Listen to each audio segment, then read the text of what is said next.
name's Bond. James Bond.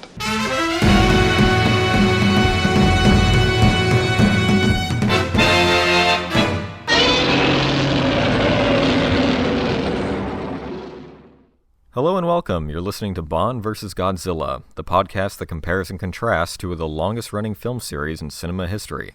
My name is Cruz Moore, and I will be your resident Godzilla expert on this show. Joining me on this cinematic journey for however long it lasts are three of my very good friends who each have their own history and experience with both film franchises. Bond expert Jacob Roberts. Hi, I'm Jacob Roberts, and now begins the airing of grievances. Audio engineer Willie Crook. Hi, I'm Will. I may be crazy, but I'm not as crazy as two nannies sticking security cameras in their house to rob their neighbors. And digital artist Chas Lemons. I'm Charles Lemons, and I'm still wondering what the fuck Bobble Bobble Dragon's doing here.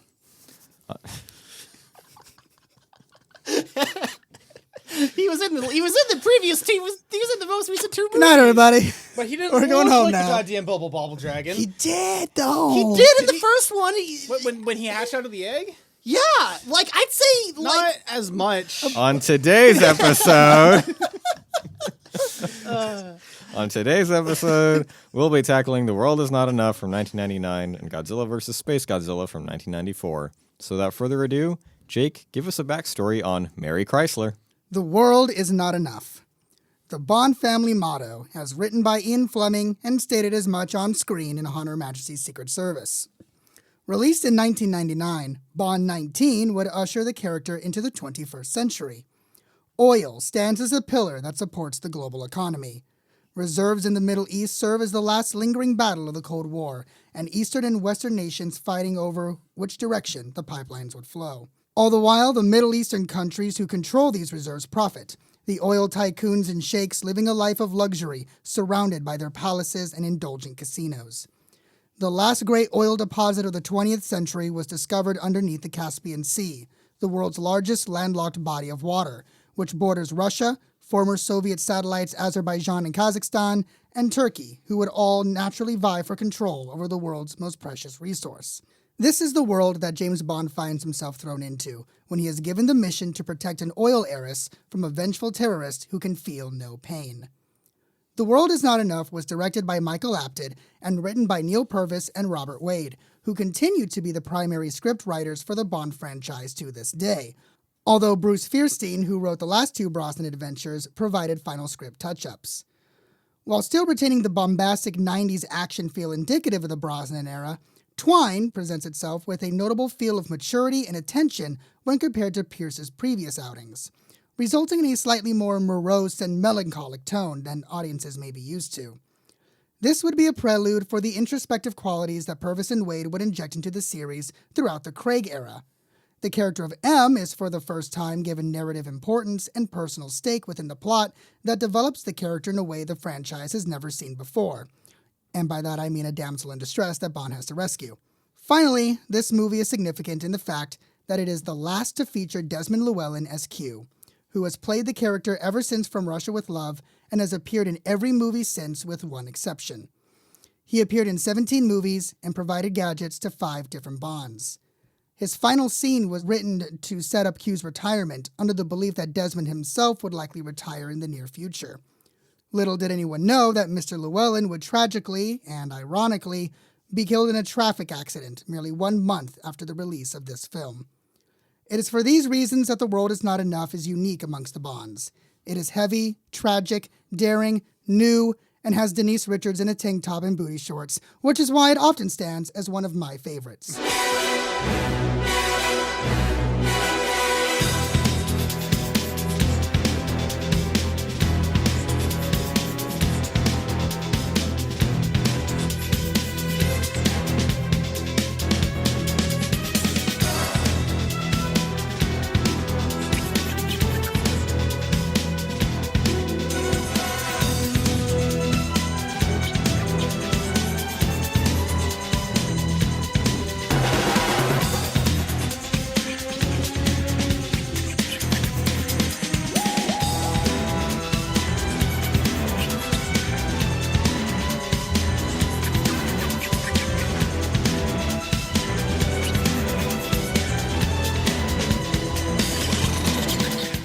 Well, I'm surprised you say favorite, Jake, because like.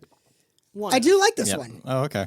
Yeah, I do legitimately like this one. There's stuff to like about it. There is. For me, I feel like in one sentence I would say better than Tomorrow Never Dies, not as good as GoldenEye. I would agree with that. That's kind of where it stands yeah, with me as well. We're starting to improve a little bit here. I mean, it's still cool to see that this series of Bond films is still tapping into the current events of that time period and giving us a window for people who at that time were like 6 and 7 years old. But like the list of like weird or things that just did not click, I'll let you decide where you want to start before we start to throw torches at it. I'd say let's save the thing that we probably have the most to say till the end. What do you guys think of M kind of being given something to do? I really like it because, as you said, it is the first time that M is out of the office, basically. Also, at that point, in danger in the series. It is nice to see her kind of like talking about her previous work that you kind of never really see from like the head like order giver. And it's neat how to see how like she happens to get the tracking beacon for the warhead, and she powers it with some batteries that she pulled out of the clock. That like she knocks it over, and then they just put it on her cage. It's like, yeah, you're never gonna you have a little bit of time left, and then she just takes the batteries. And She helped. rigs it. She helped. In a way, she saved herself, because if she had not done that, she would have died. She at least tried, which is She was able to send out the signal that could save her and could tell people where to go to kill the bad guys. Yeah. And so, in a way, she wasn't entirely damsel in distress. She still needed saving. Although she was almost forgotten, because it's like you're having this conflict happen between Bond and, Yep. the main villain, Yeah. and then as he's running by, Bond, oh right. Oh, right. of course. My boss. Yeah. oh, why hello there. I mean, it is, a step forward for the character whose only role in the series up to this point has just been to provide exposition. Here's your mission. Go get him. And also to bap James Bond on the nose sometimes. The Brosnan movies, coming off the heels of Dalton and Moore, which I said my biggest complaint with the Moore era is that it doesn't take too many risks. Well, now we've come to the point where they're starting to have a bit more fun with these, secondary characters that have been around since the beginning, but they've never really done anything with them. Now they're kind of testing the waters and playing with it a bit. And, if you've seen the Craig films, that gets taken on to the next level, where throughout the Craig movies, M and the other MI6 regulars have much more stakes in the plot and are actually involved with a lot of the narrative. And this is the movie where that kind of starts. Yeah. And I predicted that, like, okay, Jake will probably agree with me when I say that the concept of M being more integrated into this plot and having something from her past kind of come back to her, it's like, well, that was clearly perfected in Skyfall. Exactly. And that's where I think, like, oh, let's do that again. Do it again, let's but, just wait until better, we improve get- upon we it. get to that point. GoldenEye has Bond kind of chastising M about being emotional and stuff, and like has just a few of those comments about, being a woman. And you kind of see in this episode, not those points come to be true, but you see M have a fault, which is something that no other movie has done. Because I feel like no other M has really had a character.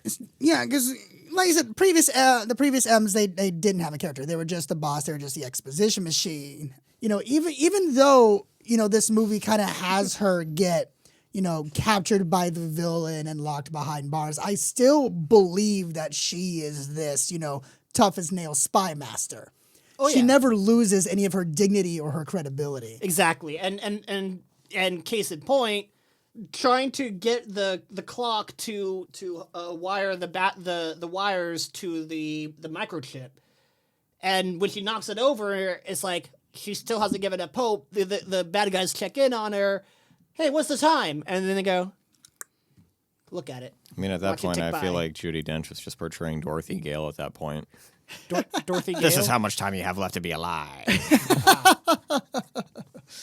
Dorothy Gale from what now? I'm surrounded by uncultured swine. I'm surrounded by idiots. Do you This know is the all your reference? fault, Jafar. It's all, it's all your fault, Denise Richards. In terms of villains, there's sort of two we need to talk about. So let's knock those out. What do we think of Renard the Anarchist and spoiler alert, Electra King? Well, I want to say that Robert Carlyle is very underutilized as Renard because I feel like he could have been a really sinister villain because of the way he looks and the way he can't feel anything. But he's, for lack of a better word, completely pussy whipped. He just stands there menacingly. Like any time that like they inflict pain on him is like I can't feel it. It's like it's always for like something minor. Like he gets hit on the head. I can't feel that. It's like I'm gonna punch this glass table. I can't feel it. It is something I can't that feel this hot chick that I'm touching as she lays seductively on the bed. It is something that I noticed more as I got older. Growing up, I really liked Renard. I think the concept for the villain is super cool. A villain that has no senses and can feel no pain, and so can push himself to superhuman levels because that's totally how that works. Yeah. But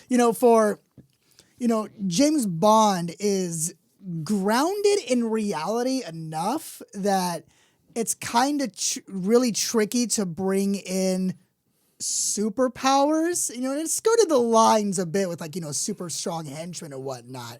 So to have a villain that you can put this pseudoscience reason towards him having superhuman abilities really makes him stand out. And like I said, Robert Carlyle, he has this really kind of menacing aura that kind of commands the scene. But yeah, they don't do anything with it. Yeah, it's Him not being able to feel any pain at no point actually furthers the plot. It's just kind of, it's just kind of a neat character quirk. yeah, like not being able to feel pain doesn't mean accelerated healing. Yeah, It's like I kept thinking of, this is another fucking random esoteric pull, but Claire Bennett in season 3 of Heroes where she I understood that reference. Well, there you go. But like there's a scene in that where like she punches a window and she's like, "Oh, why can't I feel that anymore?" And it's a big character thing because she's becoming numb to everything. But this character, hey, you can still get killed. We can still slit your throat and shoot you in the heart and blow your head up and all this other shit. It doesn't matter if you don't feel it. Like he just has a bullet lodged in his brain that prevents him from feeling. If anything, stuff. that's a handicap. Yeah, like when Bond hits him in the head, there's like a 5%, like a good percent of a chance that he just like, I'm paralyzed now. Like, Shit. imagine if he got stabbed and he goes through the movie. Wait, what? I feel really tired. I've been bleeding this whole time. Oh, well, good thing I can't feel anything. It's said that Renard's coolest scene is his introduction in the fire cave. Right. That is Yeah. his coolest scene, and Even that's though really shows off as the villain. Even though that also didn't make sense because you're still burning your fucking hand. Good luck grabbing shit. Well, I mean, he doesn't feel it, so it's just like, oh, Right, my he's skin's gonna have just he's really- gonna have third-degree burns. Calluses and shit. Yeah, he's like, oh, my hand's full of weird liquid. Oh, cool that's bone. annoying. Interesting. I feel like they really missed out on an opportunity to have like the culmination of the rock scene where he like grabs one of those like rods and like uses it as a Yes! weapon or something. Yes, that would have been a really cool moment because you Yeah. do see this shot where where the reactor kind of opens up into submarine and you see the rods that are already in there are like glowing red hot. So it would have been like a really cool moment if, to execute his plan, he had to manipulate these glowing radioactive white hot rods, which is something only he would have been able to do. So it would make sense why he would be, on the sub carrying out the operation. Yeah, or he starts swinging them at Bond and it's almost like he has a lightsaber. Or as cheesy as it would have been, I mean, what if this guy, Bond tells him like, hey, don't be manipulated by this woman, maybe you could actually save the day in this instance, and because he can grab those things and he could save the day somehow and self-sacrifice himself. Because he can't feel anything. Kind of like a Jaws kind of ending. Yeah, or I'm thinking of like Spider-Man 2, where it's like Right. Doc Ock has to hold the fucking thing as a Uh-huh. breath. But yeah, anything to give this guy. Because think of it this way: we had this amazing opening chase scene that goes from here to there to have this awesome boat chase scene that turns into a freaking hot air balloon chase scene, which I was thinking to myself, you get away in a hot air balloon, everyone knows where you are. Like, they can see the balloon. But you have this, like, amazing woman who should have been a Bond girl kill herself because she's like, no one can escape from him. And it's like, whoa, who's him? Oh, him, I guess. And then James Bond falls from the hot air balloon onto a tent, and he just hits it with a thud. It's just like, oh, I thought that would have been softer. No, that was the building he lands onto was the Millennium Dome, which had just been completed, and it was an iconic landmark within London at the time. And now there's a Pierce Brosnan shaped jet on it. Still smoldering in the imprint. But I guess that's a positive point of the movie, is that this is a Bond film that starts to show his mortality. Yeah, which, is unique for Brosnan, because I think Pierce Brosnan is probably the most superhero Bond. And so to have a movie where he's notably injured throughout the majority of it, it's... even though, of course, for the most intense action scenes, the movie seems to completely forget about that fact. But who cares?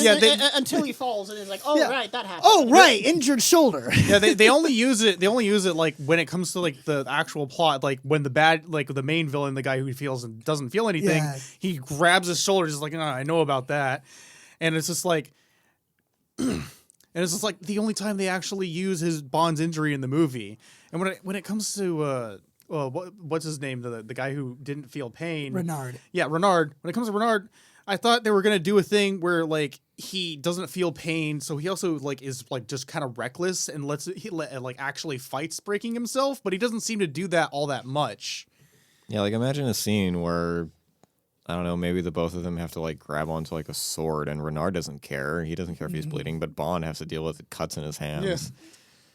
Something. There's definitely more they could have done with it, although the concept of alone makes him unique and memorable. Or just Renard, just like a failed punch leads to his forearm practically breaking in half, and he just starts using his like clenched fist as like some sort of meat club while just Bond's just freaking out. That sounds like something that would happen in Austin Powers.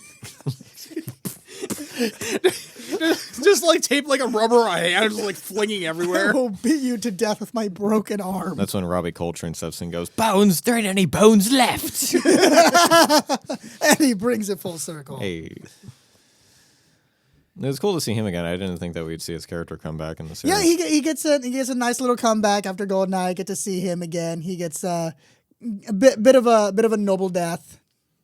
Super fun scene full of just explosions and helicopters with blades, which is another one of my points is, are blade copters a thing?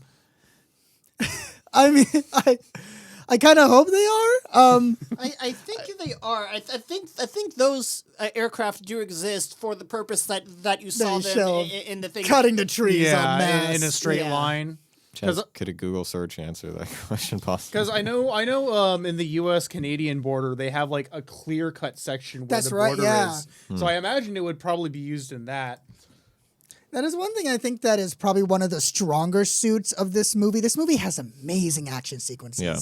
Uh-huh. This movie has incredible and creative action sequences. You get the freaking Q-boat through the Thames.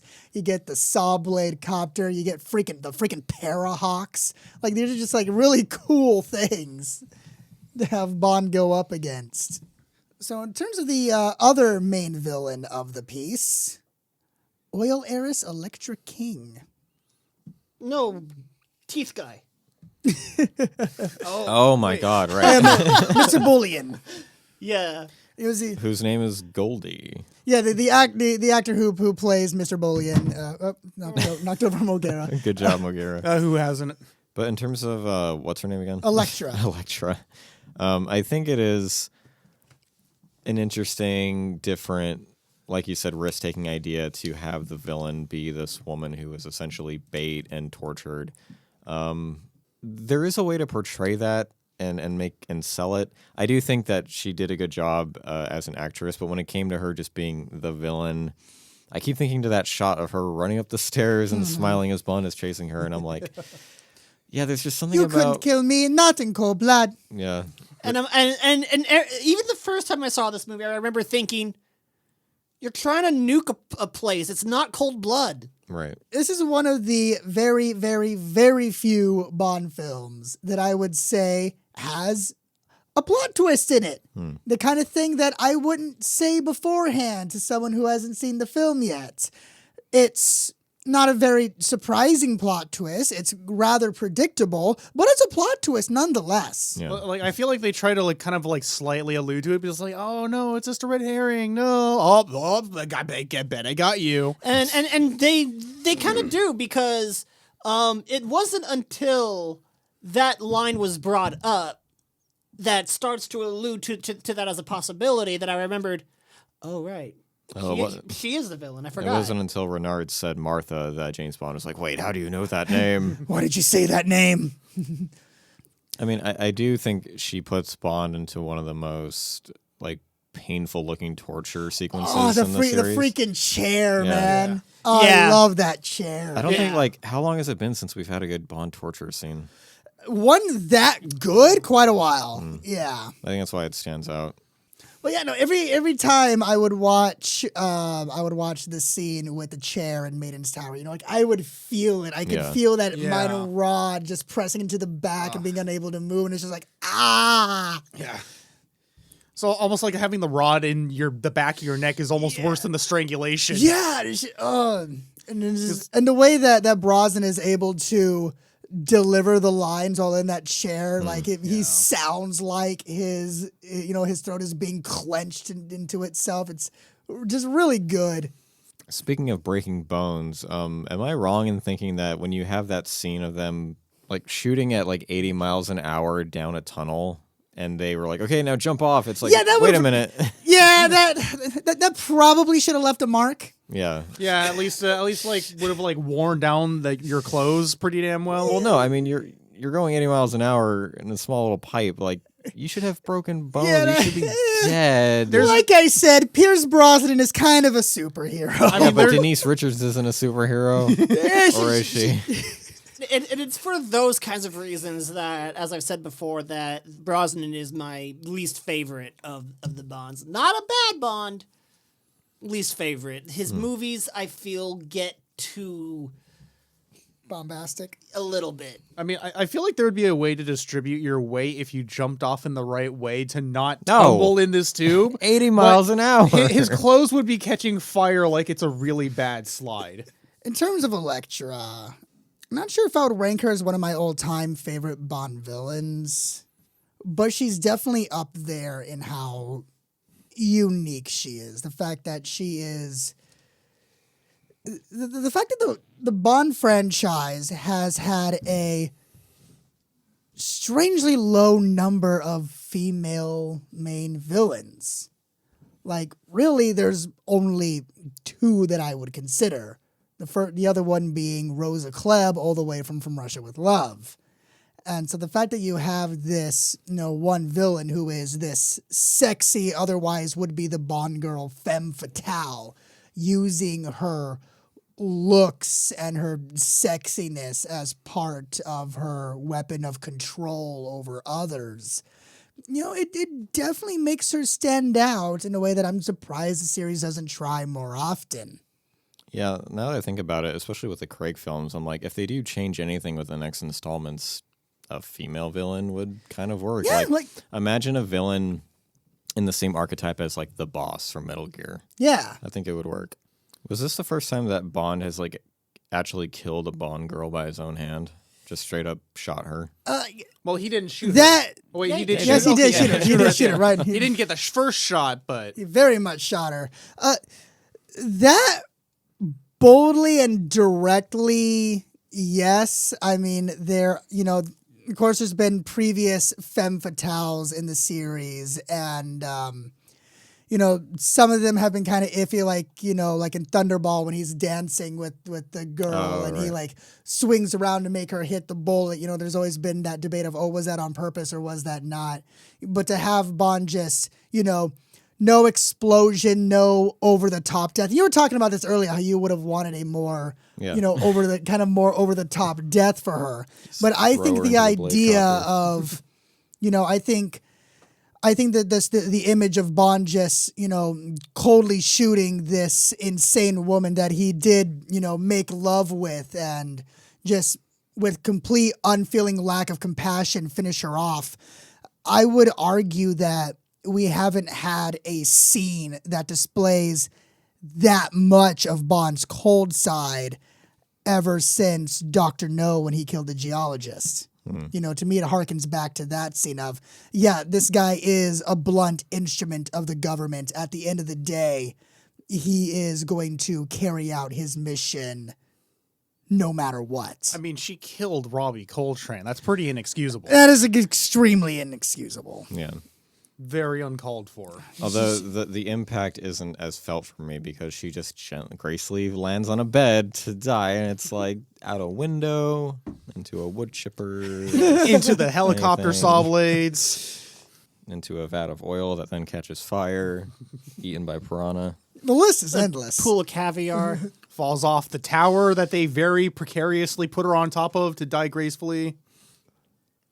Also, at this point in 1999, is there a reason why we have so many people doing kill shots in this movie, just turning the handgun sideways? I mean, it was the 90s. Well, they did have a rapper in this movie. Yeah. I will say that this film perfected what I'm trying to remember which Bond film it was. It's a Roger Moore. Uh-huh. I want to say Live and Let Die with the car boat, the boat that goes on land. And it has the flag on it. It turns into It's the one with the pigeon double take? Yeah, That's that's the Moonraker. gondola, yeah. That's Moonraker. okay, that's that's the Moonraker. gondola that turned into a hovercraft. Okay, yeah. Yeah. I feel like this film took that idea again and perfected it in the opening scene. By giving him a Batmobile boat that could The get cute- on I mean, all they did was just A Bondmobile boat. It's colloquially known as the Q boat. Okay.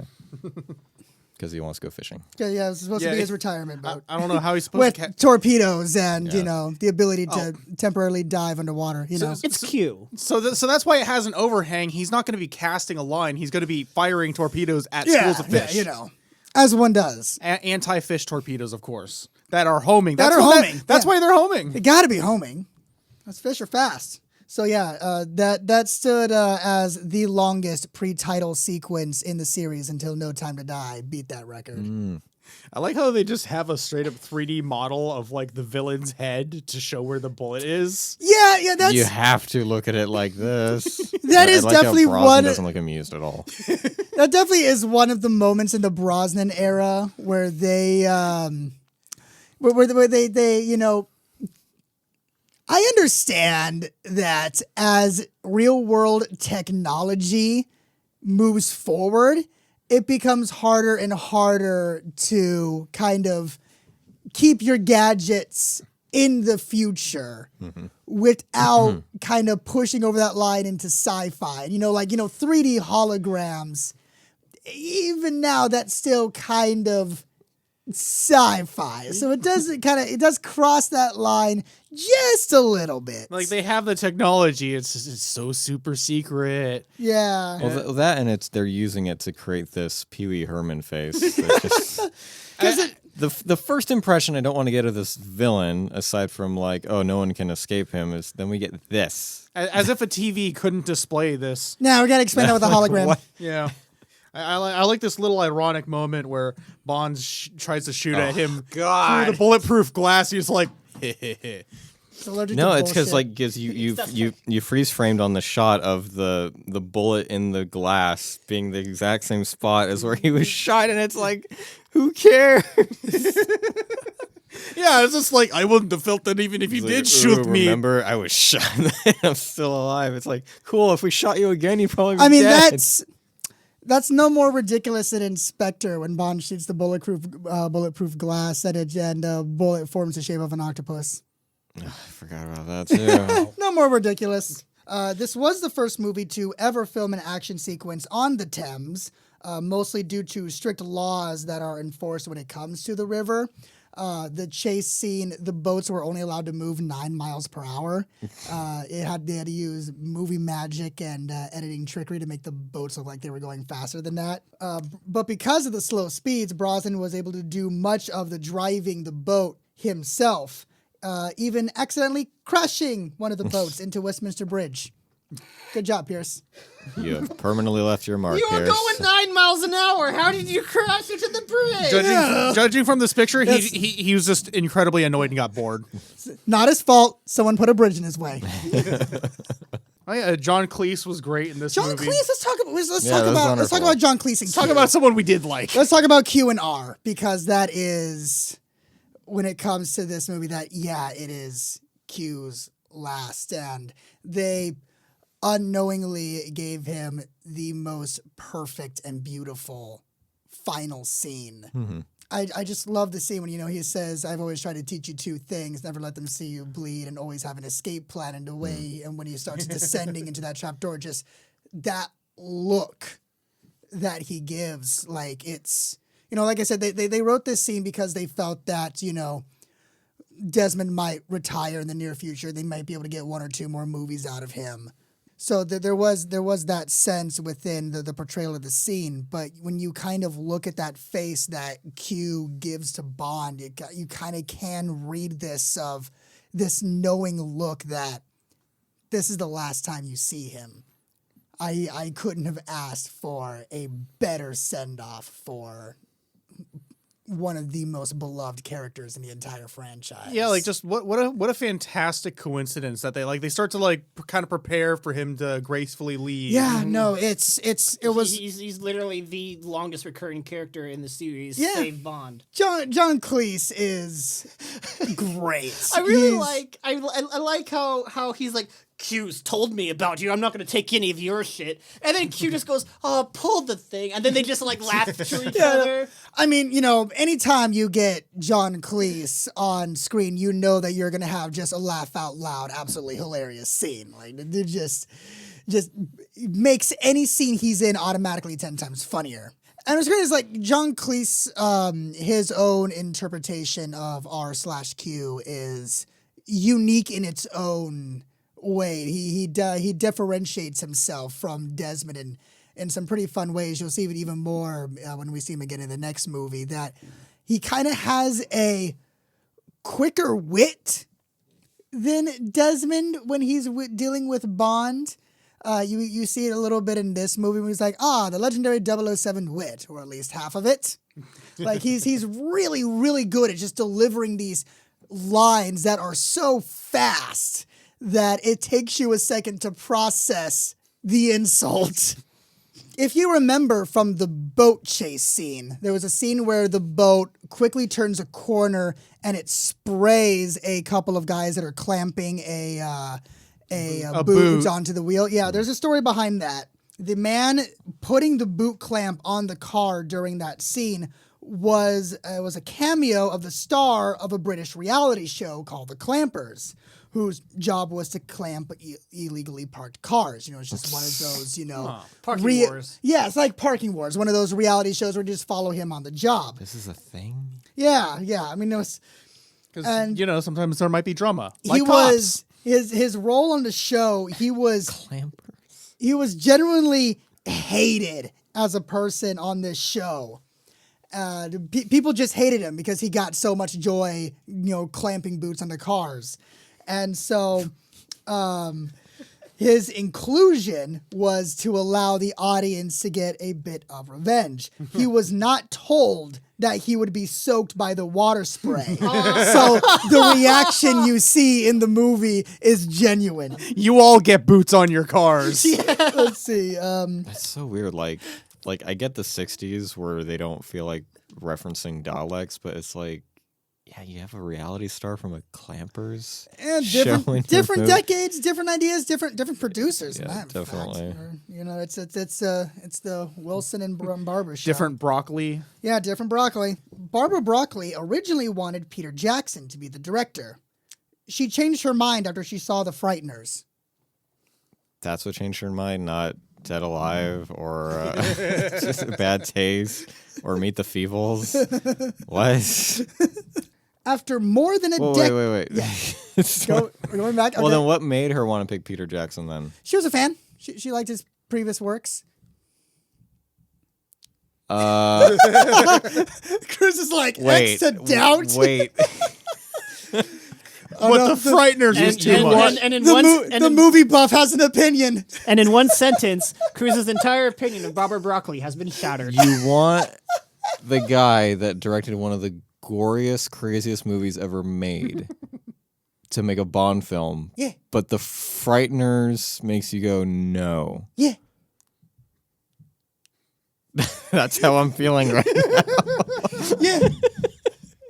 Oh, I love that look. That doesn't make a lick of goddamn sense. With Do Barbara you like the Broccoli. Frighteners? With Barbara Broccoli's seen it, opinion but I around know- your throat. But I know enough about it to be like, it's not a bad film. And I'm saying this for Willie's sake, that the 3 movies he made before that are like insanely gory and crazy and gross and disgusting. Like Willie, have you and ever The seen Frighteners is pretty tame compared to those films. well, there's your issue. She didn't like the tameness. Willie? You haven't seen Dead Alive? Of course Willie hasn't seen Dead Alive. Look at him. Aww. I wanted to be optimistic.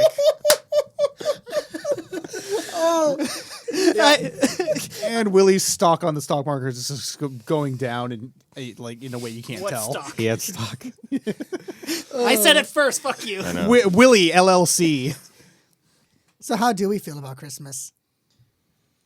Oh, Well, I love it's- Christmas. It brings people together, and it's something It'll that be Christmas Eve in an hour and 10 minutes. Like, something that the whole world can join together in and have peace and unity and something they can all agree on and feel warm and cuddly. All right. So the standout Nuclear performance- physicist. I like the character. I don't like the actress or Nucle- acting. nuclear physicist Denise Richards. Yeah, this film started off with me going like, okay, right, Denise Richards. Okay, she's familiar. Well, I guess we'll see how she does. And then every scene after the other, it just got worse and worse and worse. Here's the thing with Denise Richards. Like, honestly, every single one of her lines felt like it was the first take. And like Unrehearsed It first take. baffles me that no one, not the director, producers on site, sound guy, at no point did anyone just turn and say, "We want to try that line again." I mean, like the whole time, like I don't know what went on behind the scenes, but I can only imagine someone as professional and well acted as Pierce Brosnan. At some point, he had to be like, "Okay, Girl. could someone please do something about her? Because I can't. Like, she's not even trying." And the thing is, like, I don't even know if there probably would have been ADR, but there is so much bad that I wonder how much of that bad is due to post. Okay, if they just ADR can't save facial expression. Yeah, if they just ADR'd over this facial expression, I feel like it would just be like Kung Pao, where the dog barks and just 5 seconds later, She has the same energy of, "It's eating her, and then it's gonna eat me." Oh my god! It's just amazing. And 'cause the you thing is, she's not even yelling; she's only talking loudly. Yeah, that's exactly And- it. Yeah. wouldn't. So you just look at this and just say, "How did this happen?" So Jake, Wait, how how did it did I happen? get- What happened? I wish I could explain more. I wish that there was an entire documentary dedicated There's to no, this like, performance. Audio commentary or anything? It is slightly fun to know that Denise Richards did win a Razzie for this performance. Oh, okay. So there's that. So did the next Bond girl. Wait, really? Halle Berry won for Catwoman. Oh. Yeah. And Willie, goddamn you, if you say that she has a certain je ne sais quoi or that she's a personal favorite for some, you. I don't speak fancy. I like Christmas Jones. How much do you like like Christmas the Jones? character. I don't like how she, like the character. If you separate the actress and the character, That's not how it works. That's not how it works. Yeah, like how do you do that? Because like you interpret the character through the actor. So if the actor does a shitty job, how are you getting an accurate And that's the thing. portrayal We're of- not hating her because she's Denise Richards. We're hating her because it's not a good performance. yeah. The only thing I like about her is the name. To me, It sounds like a DJ. to me, the reason I like Christmas Jones, she's so bad, it circles around to where she's so bad she's good. Brosnan did defend Denise quite a bit. A lot of that could be just chalked down to like you said, they were a pleasure to work with. Mm-hmm. But he did kind of attempt to shield her from the criticism and the flack. When it happens, it happens. It's like there's no way to not, unless you're really young, not notice when bad acting is bad. Oh, I definitely did not notice the bad acting as much when I was a youngin', wide-eyed and bushy-tailed. But it's like I recently saw The Godfather Part 3 for the first time, and everything that people said about Sofia Coppola's acting is true. There's no avoiding it. Even if the character is a little bit airheady, it's bad acting / inexperienced acting. This is the worst performance in the series. The entirety of the series? Yeah, it's not going to get any worse than Christmas Jones. That is the worst performance in the series. Because I have problems with Leah Seydoux and Spectre. Uh-huh. I wouldn't say that it's bad, but it is very... Why would Bond fall for this woman in particular? But she still performs the character that's given to her. Yeah. Well, her performance is fine. Well, we mustn't forget that we have to add that during the movie, we're going in through this interrogation scene, and we're going through James being tortured, then he gets out, and he moves on to the submarine, and he points at a guard and goes, "Where is she?" And all of us, subconsciously, were thinking, who is she? Everyone's accounted for. What are we talking about? Cut to Christmas Jones, and Chaz and I are going like, oh, right, she's in this movie. I have no idea who she was talking about. We completely forgot that she was in the movie. Like as the character, am I alone in feeling like she feels like Bond's estranged daughter that never got into the spy business? Honestly, I feel like she Does has that make sense? It's bring your daughter to work day, and he's like, fuck it, I'll give it a shot. Yeah. She has the same, I feel like she falls in the same category as the Bond girl in GoldenEye, which is, because Bond can't defuse a nuclear bomb, she's useless. I feel like she's probably in that same camp in your head, right? No, because Christmas at least is playing an active part of like, I want to be here, I'm going to help you, this is what I can do. Whereas the other character was miraculously surviving all these explosions and then criticizing everyone and Bond, whereas Christmas feels like I'm in it for the ride. So I would say Christmas is, in fact, better than the last... No, wait, what was... No, not the last one. Yeah, that was 2 ago. Because the last one was amazing. The last one was like, the best Bond girl that ever existed. GoldenEye. So. But no. Natalia. But I like just with like her age and just the contrast between the characters, I do feel like, oh, hi, Dad. Like, I'm expecting that line to come from Christmas.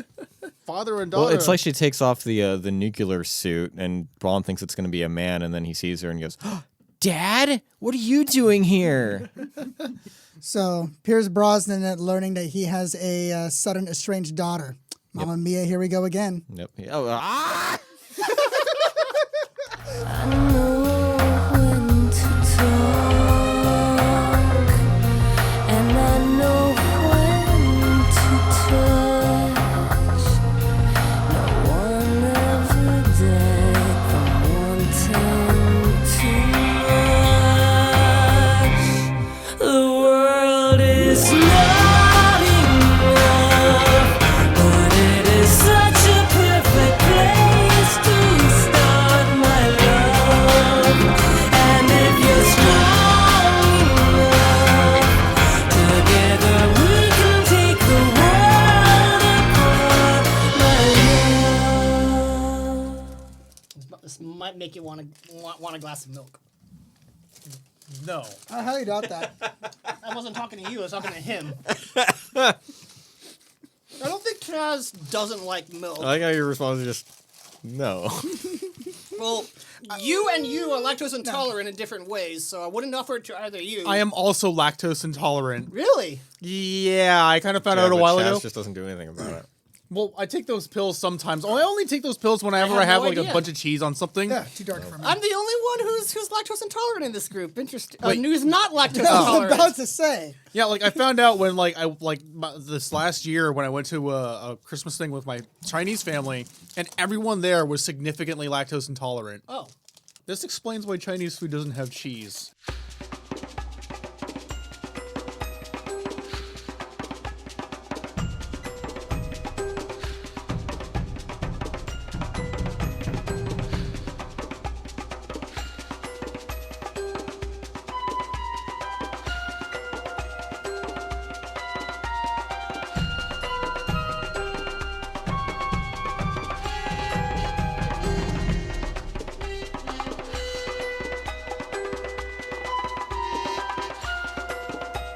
When you last heard us, we mentioned how Godzilla vs. Mechagodzilla 2 was originally intended to be the final installment in the Heisei series.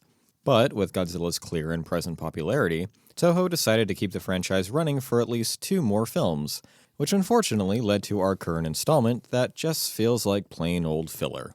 Despite its awesome title, Godzilla vs. SpaceGodzilla is a bit of a colorful mess of tropes and ideas, with Godzilla fighting for the safety of his child against SpaceGodzilla, a creature created when Godzilla DNA fell into a black hole. In between the monster fights are a boring romance, mafia conspiracy, and other plot points that just don't capture your attention as they have before. So, what did my co-host think of All the Adjustments Have Been Made? I woke up the next day and partially felt like both movies were a fever dream. Yeah, What is it it's weird. Like, I had this dream, and it was Godzilla, but he was like bluish purple, and he had spikes on his shoulders. And I remember There's a thinking, made out mosquito of crystals. robot. and like, Yeah. he came from space, and I was like, wait, how does that make sense? And then I had a very tiny Mothra come by and tell me that it's because Biollante and Mothra fell like, into a black hole. And the sisters were made out of licorice or something. And Mechagodzilla was there, but he was called Mogira for some reason. I'm sort of glad that with this particular episode, I had a few days to collect my thoughts and opinions. And there were bongos everywhere. Its main issue is that it's way too focused on the human story, and the human story just really isn't that interesting. Yeah, you could say what human story. Yeah, there is. I mean, this movie doesn't have a plot. This There's- movie does not have a plot. There's humans that are mildly interesting, but they don't really do anything. You have SpaceGodzilla, who has the most absurd and contrived origin story of he's any bad- monster. But he looks badass. His design's all right. I love his design, honestly. I really like the design. I think his back shell of crystals is maybe just a bit too big, but that's just me.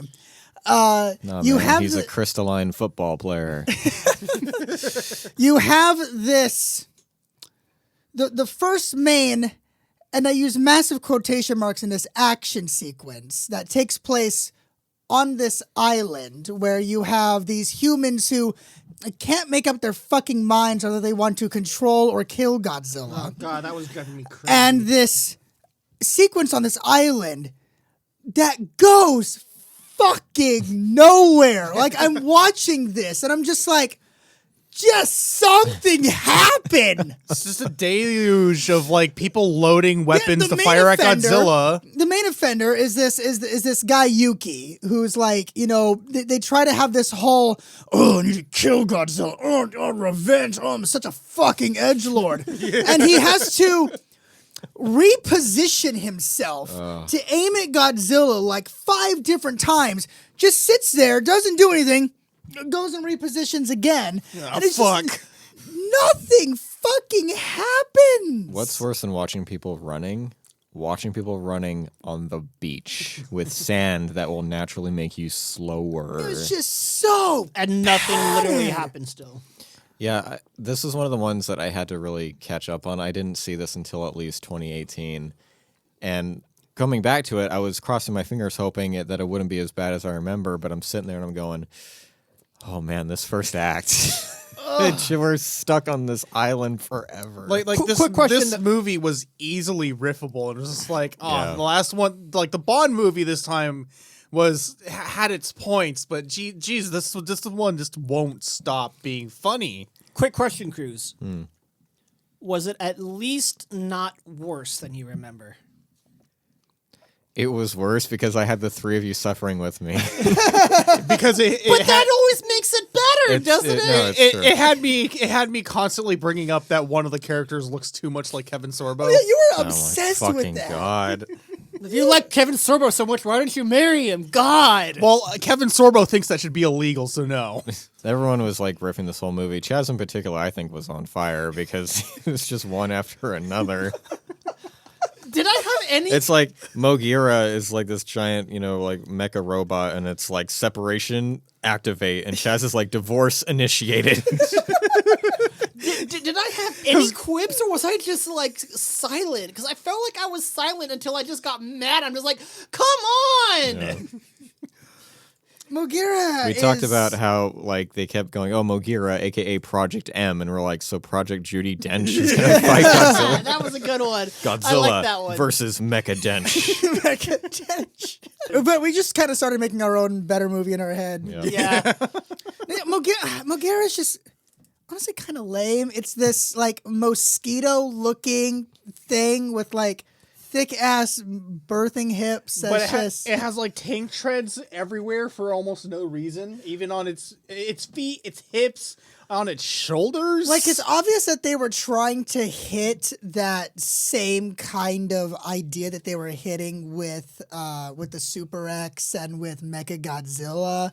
Oh But it god, was- it's like they try to combine Mechagodzilla Yeah, it's and just Super X. it's like a massive step backwards. and like a few like kind of Gundam-esque features, but it really doesn't mesh well. I still love that they brought back the LED board that says random wards. Yeah, exactly. oh my god. Just battle. Danger! Battle! Leave. Thanks, Light Bright Board. Yeah, Mogira, and it's probably because the funny thing is, I had an action figure of SpaceGodzilla and Mogira long before I watched the film. Yeah. And I think because of that, I've always tried to like stand up for Mogira because, The action figure of them, they must be cool. it's like, yeah, he's not Mechagodzilla, but he's still cool. But watching the film and seeing it in action, Oh, you really can't do anything, No. can you? You spent your childhood making better movies in your head. yeah, They Yeah. send it out into space to intercept SpaceGodzilla. And that was that Sorry, go ahead. doesn't work, so they just kind of give up on it. And Yeah, SpaceGodzilla just ganks them in their assault in and order it's- to avenge those amazing NASA green screen astronauts. oh yes, I Yeah. remember Oh that. my god, I forgot about that. Because like you have these humans, and it seems like their primary objective changes every 5 minutes. Yeah. We're going to psychically mind control Godzilla. We're going to kill Godzilla. We're going to kill Space Godzilla. We're going to help Godzilla. What the fuck are you here for? Yeah. What They're gonna do you date want? Godzilla. They're gonna watch Godzilla. They're gonna be Godzilla. Oh my god, right. What do you want? I remember like my first like moment of I can't take this. I thought they were going to go fight Space Godzilla, and then real Godzilla shows up and they start shooting at him. I'm like, why the fuck are you going after him? Like, they shoot- They send the ships out to fight him for some like they reason. shoot like Make like up your mind. I thought they were going to fight space, and they But- go to regular. And I was like, mother. but it's like a token shooting at Godzilla scene because they do it for Exactly, yeah. like 45 seconds and it's just like, oh, okay, they gave up. It we was got- also stock footage from Biollante. we got to shoot Godzilla because we I saw always some shoot familiar- Godzilla. But like, Why are we shooting Godzilla? Well, that's just what my grandfather and my It's like father you have a before me monster did. that's literally creating the fucking Superman Fortress of Solitude. Fortress of Solitude Yes. in Japan. But no, Godzilla's coming, guys. and the freaking like crystal tentacle shit, like out of nowhere when it's on when Space Godzilla's on the island. He's going after the kid for some reason. with his tractor beam, The of tractor course. beam comes out of fucking nowhere after Godzilla falls, and it just puts the kid in the hole. Because space. What was the hole gonna do? base him to death. That's funny because like they established this thing where he essentially kidnaps little Godzilla, and I thought, okay, so this is going to be like, a driving important plot point, but then we just like forget the kid exists for the entire rest of the movie Until the end when SpaceGodzilla yeah, to the point defeated. like, okay, that final shot of the movie where it shows like, little Godzilla like practicing his breath or whatever, it literally felt like the movie went, oh shit, forgot about the kid. He's fine. He's fine. So fine. Hey, he's fine, folks. Sweeps the actual dead son of Godzilla under the rug. I will say though, I found myself surprisingly not annoyed or offended by little Godzilla in He's this. slightly better than the last. Yeah, I agree. but not by much. I'm not sure if it's me reading too much into it, but I felt that first appearance of little Godzilla, like peeking over that mountain, it kind of felt like a callback to the first Oh yeah, movie. well, I got that immediately. Yeah. Although your response to that, Jake, was just, "Oh, you." Like what? To be fair, at the time, I did not have a very good impression of the kid. Like I feel like Baby Godzilla is almost like a downgrade from the last movie, even though they used him better. They used him better in the last movie, but like Because he had a role in the plot. Yeah, but his suit just like it doesn't seem like it has a lot of facial articulation Like to it. Because he's a chew toy in this movie. My issue with just edit the scene where he's put in the hole. It's like squeaky squeak. I feel like they went to extremes on both ends for the last two movies. The last kid was butt ugly and dumb as a rock. But a newborn. But then this one they make him try to be absurdly fucking cute. They But didn't do anything else with him. Yeah. And it was like Yeah, I feel like, I feel myself being emotionally manipulated. and Thanks, movie. I'm like split the difference with the ugly and the cute and make him a little bit smarter in this movie and you have something. I want to go to space. Why wait? In a slight trivia in defense of Mogira, essentially, he is actually pulled from Toho's catalog from 1957. Really? Wow, His- so he is actually really old. So he was Yeah. a pre-established creature. Yep, he first appeared in Ashiro Honda's sci-fi epic The Mysterians and returns as a G-Force robot designed to defeat Godzilla in this movie. I mean, that's kind of, I can at least appreciate like the legacy aspect. Doesn't make its role in the film good, but that's, Nope. I already like that a lot better. I don't. Yeah, I don't my think God. I don't think this is good. That's saying something. Oh my god. Oh, never mind. Yeah, it's not good.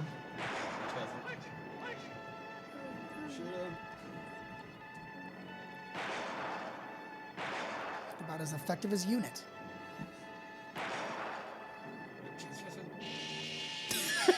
Oh my! How hard I can cry! Look at my laser tears. I'm just reminded of that look how hard I can cry meme. Oh, the movie just got good. Boobies. That's not Christmas Jones. Oh, let's spray him down, folks. That's it. It's bug spray because he's a mosquito.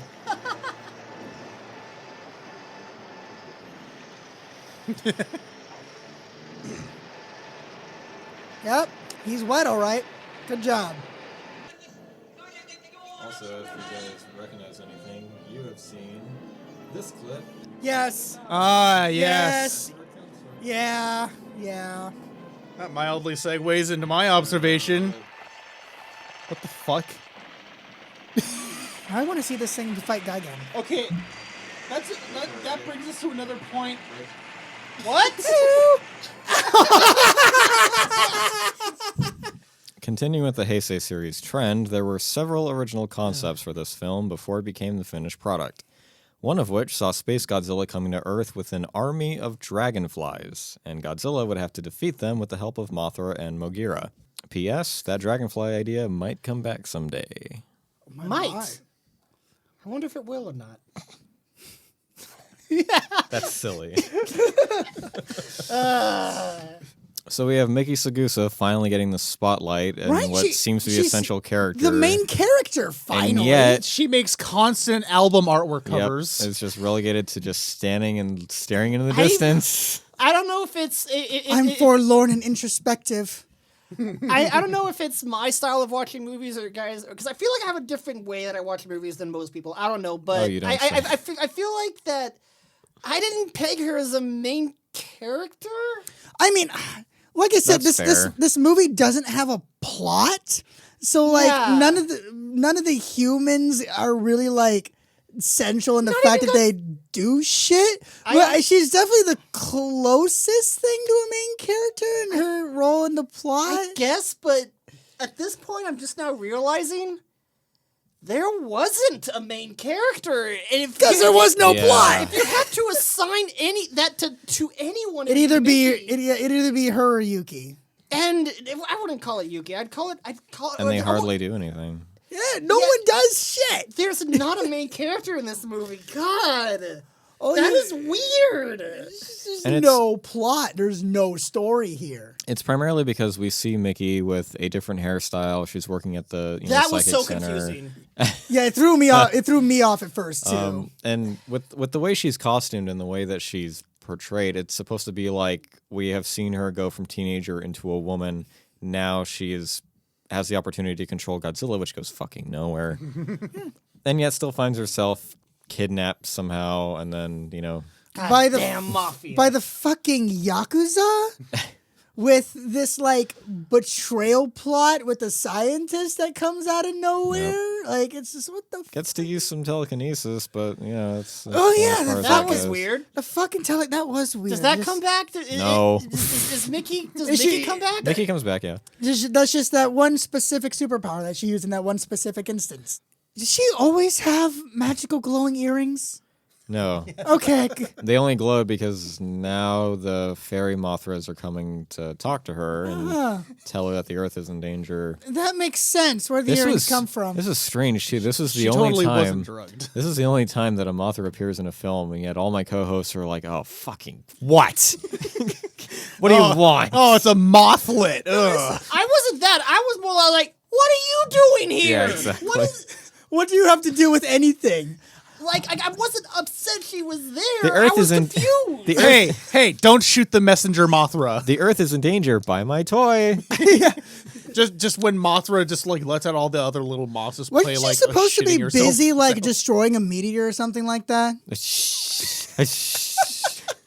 She was on vacation. She was destroying the meteor. She then was the being meteor- visited by the babies. I mean, okay, instead of this bullshit involving Godzilla DNA and a black hole, like, what if SpaceGodzilla turned out to be the meteor that Mothra was supposed to stop? Yeah, that would make a lot of sense. That would actually like add tension. Yeah.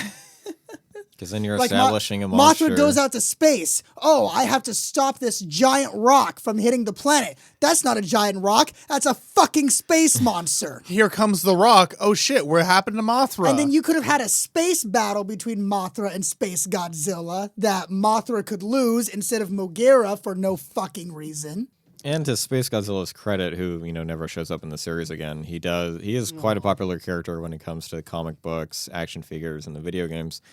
And funny enough, like, because you guys are talking about like the levitation that comes out of nowhere, but all of his powers are fucking fun in the video games. You get to Oh, I bet they fly, are. you get to hook a character with your tail, you get to make them float, He doesn't. you get to shoot fucking like gigantic crystals from everywhere, and they That power was you up. the one. You get to grab one and smash it on The one someone. power that he had that was really fucking cool is when he actually weaponized those crystals. Yeah, all that the actually made it projectiles. seem like there was a reason why he was making fucking crystals.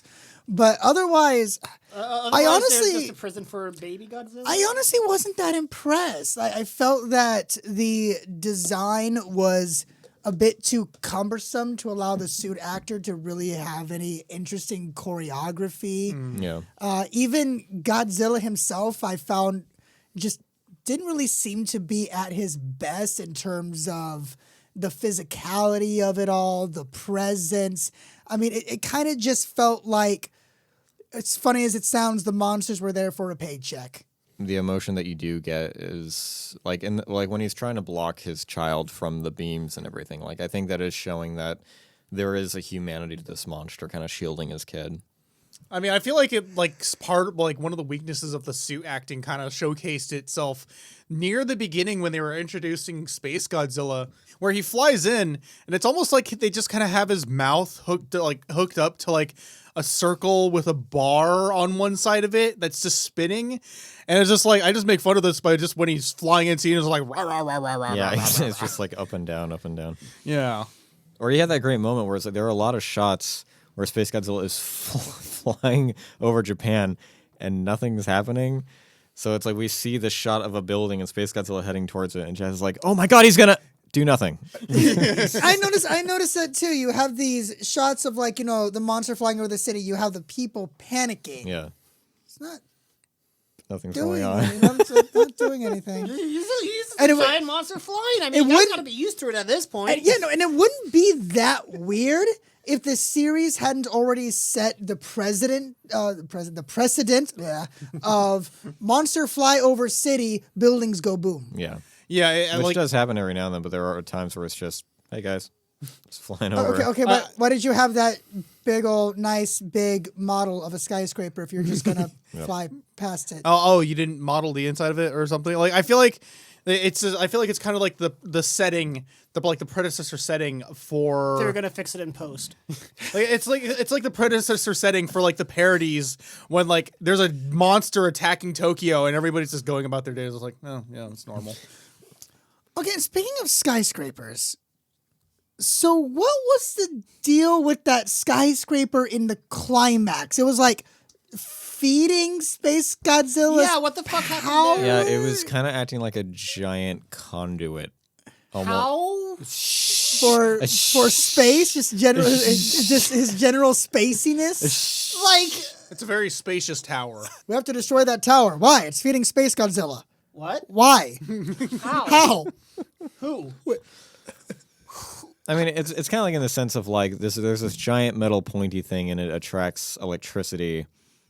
SpaceGodzilla shoots space electricity. Oh, I mean electricity.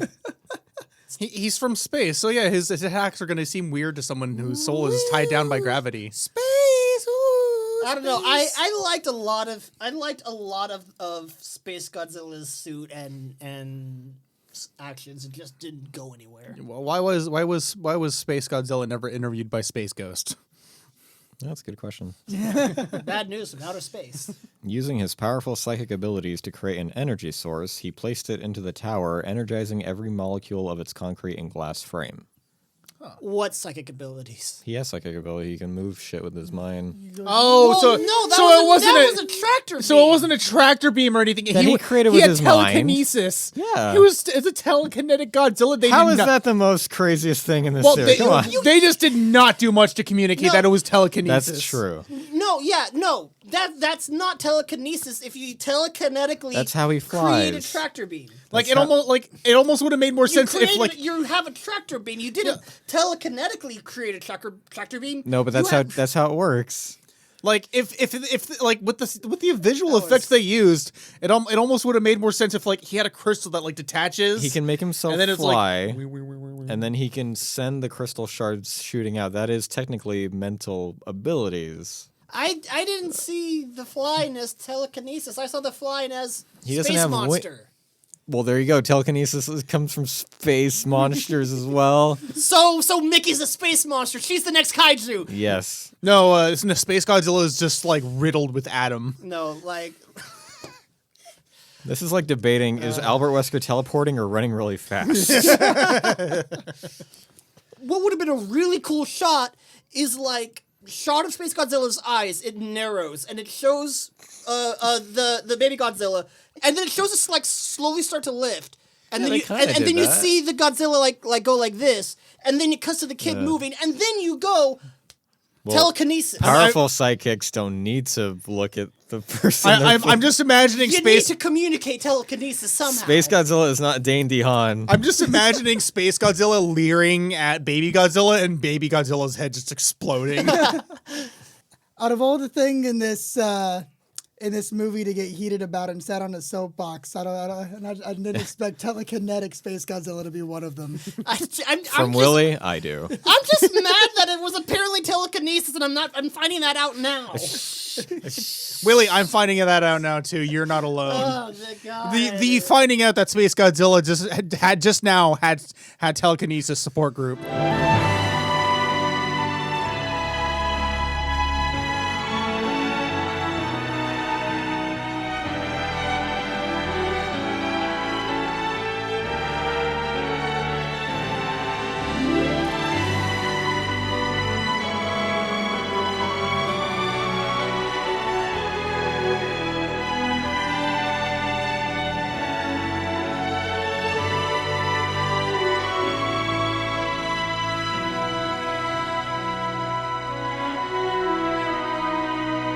So, Jake, would you recommend The World Is Not Enough or Godzilla vs. Space Godzilla to a first-time viewer? World Is Not Enough, I am going to recommend. Gasp. There is an asterisk involved that, yes, Denise Richards' acting is absolutely horrible. However, in my opinion, that does not ruin the film. There is still a great plot with amazing action sequences. I would probably list it as the second best Brosnan. So, yes, check it out. Space Godzilla, I am going to give this a hard pass. There's really nothing in here that really warrants the price of admission. It's just a film that happens with not a lot happening in it. We saw it for free and we want our money back. Yeah. Damn it. I had fun. No, I think all of us are gonna do it, but I do disagree with Jake, and I say I don't recommend The World Is Not Enough. While yes, he is right with there is a lot of great action sequences, and Denise Richards doesn't ruin the movie, I would still say don't start with this. Start with GoldenEye, and I think all of us are also going to be a no on Space Godzilla. Yeah, The World Is Not Enough. I'd have to give a pass on this one. A likable main side character gets killed off, and it's just like it doesn't have nearly as much weight if you haven't seen him in like the two other movies that he's been in. And Denise Richards is not the best Bond girl to start off with. Just like, oh, her performance just does not do the movie any favors next to all these other people whose efforts are a lot more visible. Space Godzilla, very fun movie. I would still give it a pass, but again, it's another Godzilla movie that could be really easy to make fun of with your friends if you're all so inclined. For The World Is Not Enough, it is a combination of agreeing with Jake and Willie that, yeah, it is very entertaining and fun, and they certainly put a lot of effort into it. But yeah, like nothing still has not beaten GoldenEye, and I'm very interested to see how the series, finishes with the next one. Denise Richards, I would say, isn't enough to bring this movie down. Jake is kind of right that she is so bad that it's good, but the villain isn't as compelling, storyline isn't as compelling. It's certainly better than the one that came before it, but just not good enough to be a first one. And then Godzilla vs. Space Godzilla, as much as it hurts to say because I love the Heisei series and there really hasn't been a bad one yet, it is the black sheep of the series, and I can't recommend it because even though the title certainly promises a lot, not a whole lot happens in the film, and it's very sad to have for a creature that is pretty awesome in design. Next time on James Bond, we've reached the 20th movie in the official franchise and also the last film in the original chronology before the reboot. So you can bet your ass it's really fucking weird. James Bond will return and die another day. And next time on Godzilla, the Heisei series comes to a close as Godzilla faces a deadly adversary whose origins go all the way back to the very first movie. The nuclear meltdown begins in Godzilla vs. Destroya. Thank you all for listening to Bond vs. Godzilla. We'll see you next time with a martini in one hand and a rubber suit in the other. Stay tuned and stay watching.